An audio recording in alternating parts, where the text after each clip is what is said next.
التوينز النهارده هيقولوا لي اكتر هدف عجبهم من الثلاثه، مش واحد لا ثلاثه.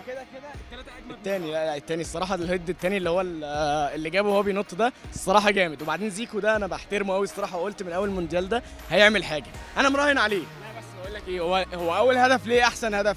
لان احنا كنا تعشينا ان احنا نخسر خلاص، فكون ان هو صح الناس دي كلها، فعشان كده هو احسن جول.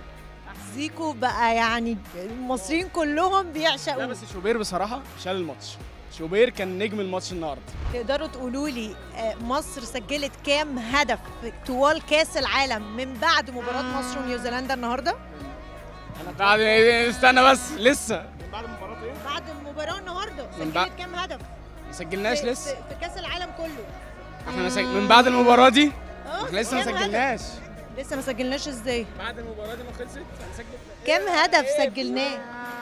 هو في كاس العالم كام هدف؟ بشكل عام يعني أيوة. بشكل عام 8 اتوقع 8 او 7.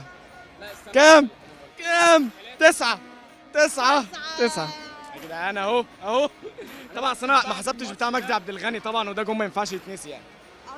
بس عايشين عليه. والله كان هيفرمطنا كلنا دلوقتي. مجدي، ايه احساسك يا كابتن مجدي وانت شايف الاجوان اللي عماله مفتوحه علينا من كل حته دي؟ ايه احساسك يا كابتن؟ مين يقدر يقول لي مصر سجلت طوال تاريخها في كاس العالم كام هدف بعد المباراة النهارده؟ 9 تجوان 9. تقدر تقول لي مين؟ صلاح 3 ومجدي عبد الغني غالبا 1، امام عاشور، مصطفى زيكو، عبد الحليم علي وتريزيجيه.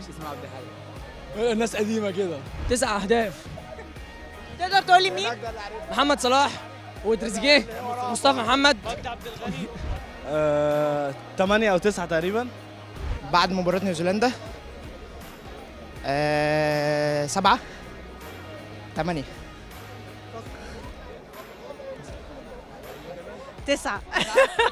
انت قلت لي عايز تقول لمنتخبنا الوطني حاجة. اقول تسلم مصر الله يخليها، وبجون صلاح بيقوينا. مصر تسلم كده لينا، وتعيش مصر قائد وجيش وشعب وشرطه، وهي دي مصر. ساعة الشدة بنلاقيها وساعة الجد بنلاقيها، وحبها بيبان عليها. اللعيبة ما كانوش لعيبة، كانوا حمام السلام، بيجيبوا نجوم من السما لمصر يهدوها.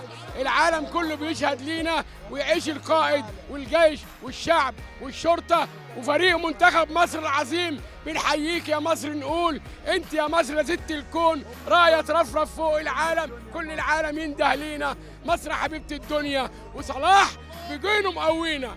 صلاح